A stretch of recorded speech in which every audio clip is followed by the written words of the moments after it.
What's up, everybody? Welcome back to another deck profile here on TCG University for the card game UniVersus. My name's Tam, and today I'm going to be going over my Reptile deck profile that we have for the End of the Line Campus Championship. If you like the deck, make sure you check out all the matches here on the YouTube channel. They'll be in their own separate playlist. And if you want to catch up on the most recent Campus Championship, make sure you go out to twitch.tv/TCG University, where we record them all live. Let's jump into the profile. All right, so Reptile, if you have seen one of my profiles here, as opposed to just reading off the cards verbatim, what I normally do is I take and I give you a bit of a what does the deck want to do, right? I give you the elevator pitch. So what does this deck want to do? This deck actually wants to just utilize all of Astaroth's new support and kill you in a cool throw defensive mid-game manner. I want to flip all your stuff and then give one of my attacks a big powerful, discard a singular momentum, and then kill you for it. The discard is honestly not what we're focusing on. We're just focusing on minusing your damage, increasing my damage, and pushing through attacks and so on and so forth. The discard has some relevance, but it's not unbelievably relevant. That's not the main point of the deck. So, onto the attacks. The first section we're going to talk about is the non-throw stuff. So this card combos with a throw, and it is the main kill card. It is our 2-check, and by itself in Reptile, it is a 10 damage attack. But it's a 5 diff that wants to be played after something, so it's actually kind of like a 6 diff. It's a 4 whenever we're at Desperation. We're trying to stay out of Desperation as much as we can. It just becomes a throw because we have the Earth symbol, and it gains powerful X equals their face downs. There's plenty of times where this would have like powerful 6, powerful 7. Just discarding one momentum with it being a throw is enough to close out the game.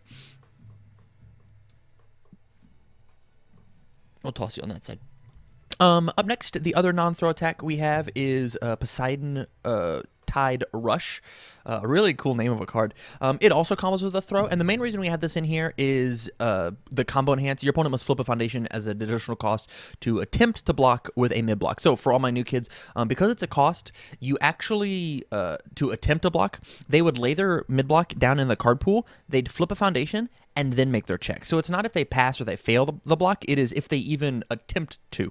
The multiple one doesn't necessarily matter, it's just a little extra damage. The 2 speed is atrocious, but I'm super down for them to try and block these as opposed to blocking the final anguish later in the turn. It being so slow just kind of says that my opponent's gonna try and block these because a lot of times they just can't block my throws. Speaking of which, we're playing 4 Vicious Madness. This is the main powerhouse throw of the deck. It's just an 8 damage throw, 9 in Reptile, 11 if it is the second attack of the turn. And then lose 2, it can't be partially blocked. Sometimes you catch your opponent with only highs and lows. I will say, but because we're fighting as Reptile, my opponent always builds their highs and lows because they know that they don't get as much value out of them. But being stuck with just tossing all being stuck with tossing a bunch of mids, sometimes they just draw highs and lows, and that's just how it goes.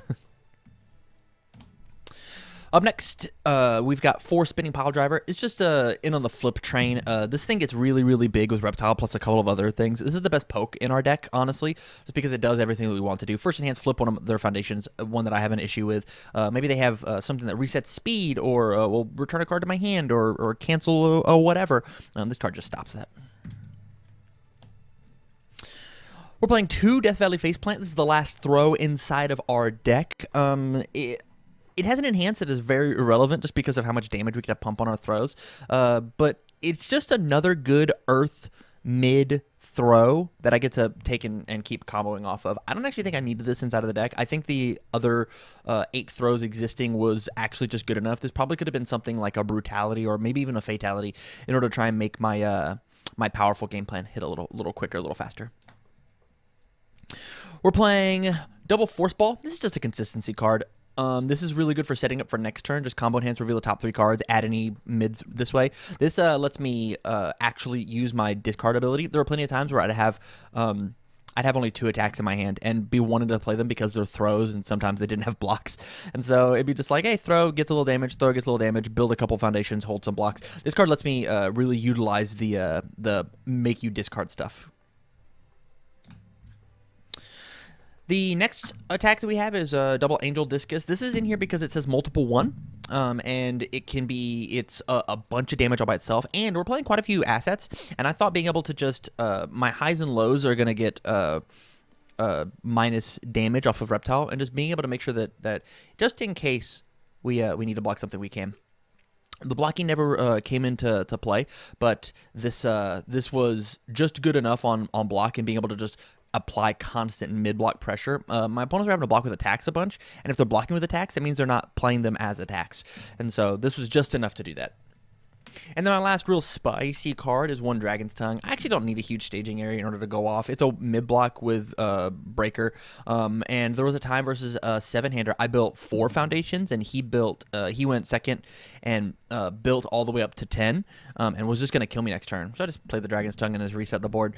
Super viable. It's not that great late game, but it's really good if my opponent tries to just outspeed you, which can definitely happen to Reptile. Onto the actions and assets is the support cards of the deck. We're playing double stop. I want it to be my turn as quickly as I can, and sometimes committing my opponent's character is just the way to do that. Stop's really good versus Reptile himself, and so just being able to main board double stop is very strong. In addition to that, one, give me your best shot. Sometimes making sure that you can block at least one thing might be the what saves you. And I had the room in the main board for it, and so this promo just says reduce your attack speed to 0. Reptile actually has an issue with mids because of the highs and lows, and so holding both of these cards and saying that my stop is going to commit your character and give it Breaker 2 is just incredibly, incredibly strong. Or maybe you've got something like Dragon's Tongue, right? So you check it on a 1, it has Breaker 2, give me your best shot, it says Breaker 2. You've effectively ended their entire turn, and it's now going to be your turn again. So kudos. On to the assets, we're playing 1 Requiem, just to help with our flip plan. I want to flip as much as I can, and so getting a bunch of extra damage on throws, giving my opponent's minus stuff. 9 times out of 10, they're just going to flip the card for the minus to make sure that it doesn't happen because I'm already minusing their damage off of Reptile. The other flip card we have is Coludus. This card is insane. There was at one point that I got into deadlock, and every single attack in our deck, except for Angel Discus, I believe, gets plus 6 damage because it's a throw or weapon, and just giving 6 damage plus another 3 damage off of Reptile, giving plus 9 damage on every one of your attacks, actually just kills everybody in the game. You can't go to deadlock versus this deck. We're playing 1 Omega Sword and Owl Shield. I think this might be the best asset in the game, actually, just pound for pound. There were plenty of times where I was just blocking things for free, having 4 cards in my hand and block, block, block, block, as well as the minus damage, making sure that I can just pass progressive checks. Plus, I mean, what better than giving one of your 8 damage throws another 3 damage, or giving your 3 damage throws 3 damage plus another 3 damage. This card just is essentially just another copy of Reptile aggressively. We're playing 1 Omega Sword and Elk Shield just to make sure that I can keep my mid block, my mid zone really, really guarded. Once again, highs and lows are bad against Reptile, and that mid zone is where I can be punished. So making sure I've got a nice trick up my sleeve. And then my last card, the real spice, is 1 Outworld Marketplace. Like I said, Reptile's biggest thing is his biggest issue is he can't draw good kill turns, which is why I wanted to go with a throw plan. And so being able to just once per turn discard a card, draw a card, and then discard a momentum, maybe I don't need it, and I need to make something have throw. I can just make sure that it has throw. With cards like Omega Sword and Elk Shield, I can make sure that all of my stuff goes through. I think this is a totally useful card inside of it. And it's a terrain. There's some other terrains that I could have possibly been playing, but I actually really liked this card for what it did. On to the foundations. So as opposed to just like reading out the foundations verbatim, I decided to put them into like little sects or little sections, little groups, categories. And so the first category that I have is just flipping your stuff because of the way my kill condition works. We're playing double Commander of Outworld of Armies. This card is I want to flip your things and take a little less damage. Yes, I have to take 4 damage, but Reptile can turn a 7 damage attack into a 4 damage attack fairly simply. And so it maybe lets me save an attack. And this is I get to choose what flips, which is very strong. We're playing 4 Eviscerate once again. And these are both mid blocks, super, super good. This card says after it's played, if my opponent has more face downs, the goal of the deck is for them to have more face downs. I get to build it down, and if I take damage, I'm going to. They get to flip one of their foundations. They get to pick on this one as opposed to Commander of Outworld Army, but that's okay. It's just more flipping, and it's really good spam, meaning it's a 1/5. Up next, we're playing the second Saintly Beast. This deck a lot of times goes into deadlock just because of how defensive it gets to play. There was a time where I had one of these out, and on every single attack, both my attack and your attack, I was just flipping one of their cards, and to the point where they had 11 foundations in, and now my my kill card just gets powerful 11. Seems pretty okay. Seems like a good use of one momentum. We're playing Triple Servant of Ares. This card is a flip card, so it's inside of the section, but actually the main reason it is used is just to give my attack +4 damage.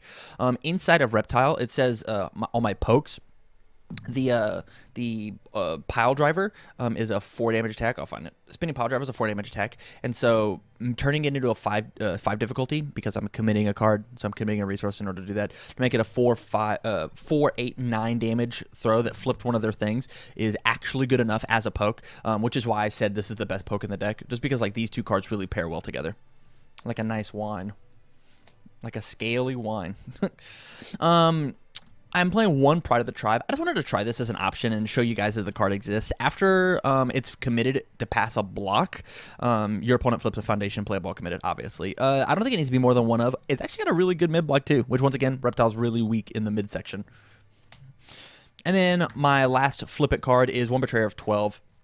After the block step, if it was blocked, they get to draw a card. If it wasn't blocked, they get to flip one. And so it's just a little more pressure. 9 times out of 10, they're going to have to block the things they want to block, especially if I've got plenty of attacks in my hand. In order to start making them discard stuff, they're going to block the things that are important. And so if they block, I get to just draw and replace my card. If not, then they're going to flip another resource and just another damage, as well as a little bit of momentum hate.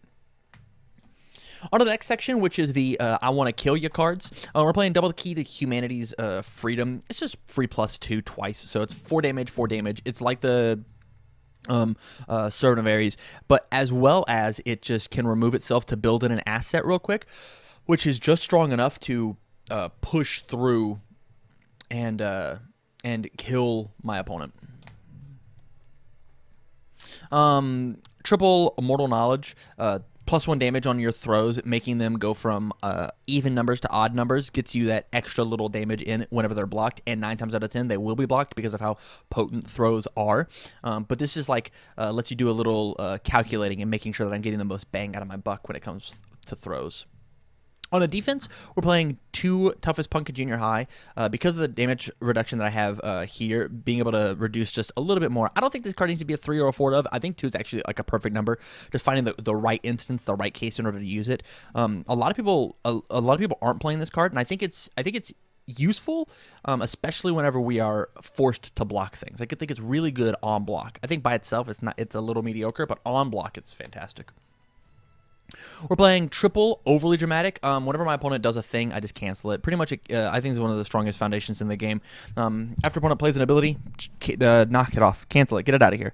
And so there's plenty of things that are like draw 14 cards and decrease the damage by 1. Well, this cancels all of it.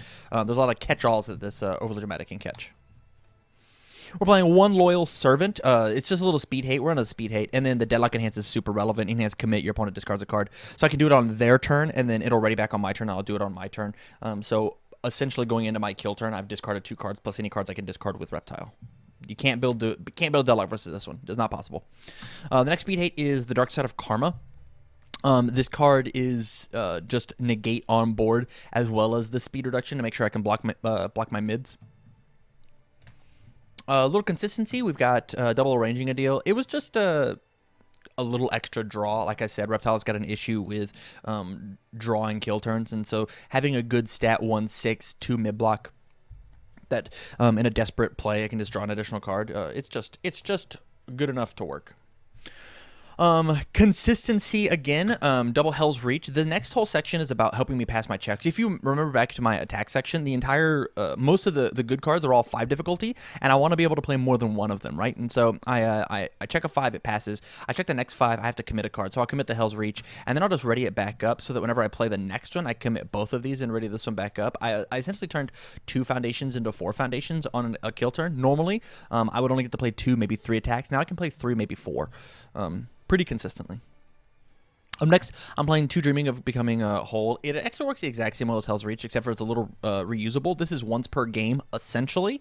And this is every time I discard a momentum, so I can use a different resource in order to plus even harder.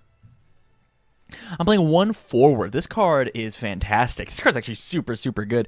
After it's committed due to my opponent's effect, so if they stun me or force me to commit a card, +3 to my check, it essentially says I'm going to pass this check. And then enhance commit, my next check gets +2. There was at one point where my opponent committed this card, and I got to re-ready it back up, and I'll go and just toss it out with Sense of Morals in order just to re-ready the cool cards. And it was just like, oh, commit this for +3 to my check. Ready this back up for with Sense of Morals. Okay. I'll play my next one. It passes. I'll commit for +2. I'll ready it back up. I'll commit for +2. I'll ready it back up. And I just got to reuse forward over and over and over again. And that's just how Sense of Morals works.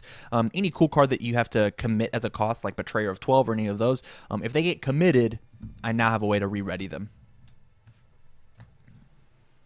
Next, we've got One Castaway and Forgotten. It's just as I said, dealing with mid attacks is really scary. So like getting rid of a coffee stomach, getting rid of some multiple attack by using a resource as momentum, and then just getting rid of it. It's relevant. It's relevant.